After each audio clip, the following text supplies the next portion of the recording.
c'est le concept de Malatrang.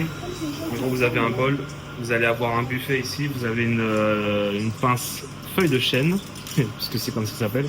En gros, vous avez tout, soit les légumes et les viandes, vous choisissez, vous allez mettre dans votre bol et une fois que ce soit terminé, en fait, lui après, il va préparer avec soit du bouillon ou soit alors ce sera sans bouillon. Donc voilà, là on s'est servi, donc là c'est mon plat, ça c'est de juger.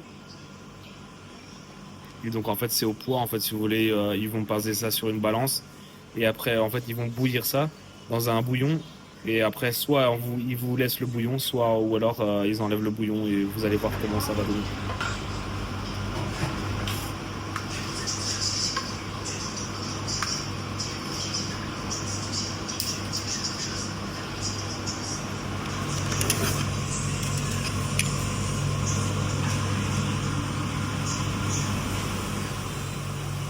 Et donc voilà, donc c'est servi. Du coup, là on a pris avec du bouillon, donc vous avez différents types de bouillon que vous pouvez choisir.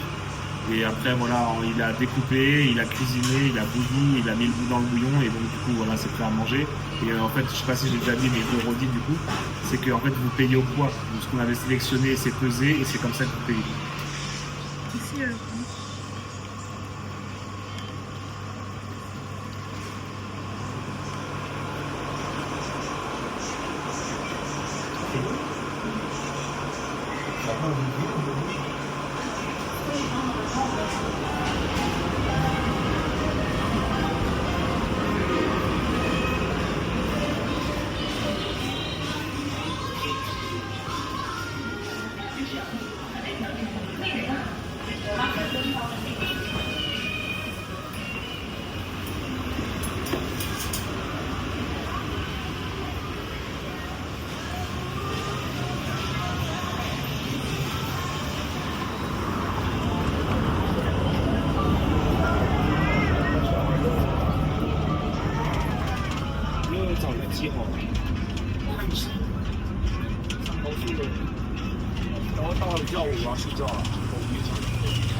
Du coup, bah, en fait, on est arrivé devant la plage, mais surprise, déjà d'une, ça ferme à 20h, donc dans 1 heure.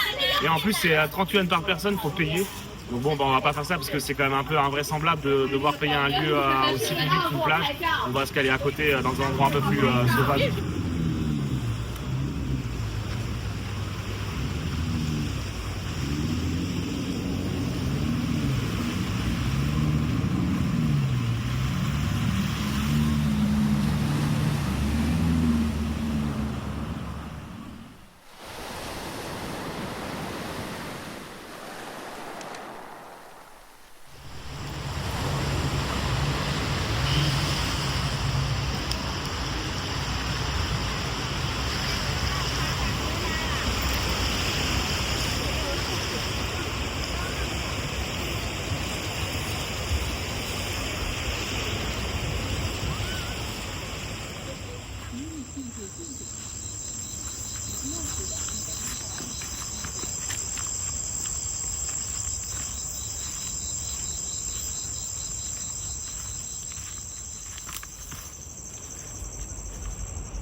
À la base, on est venu à Shenzhen pour voir des amis.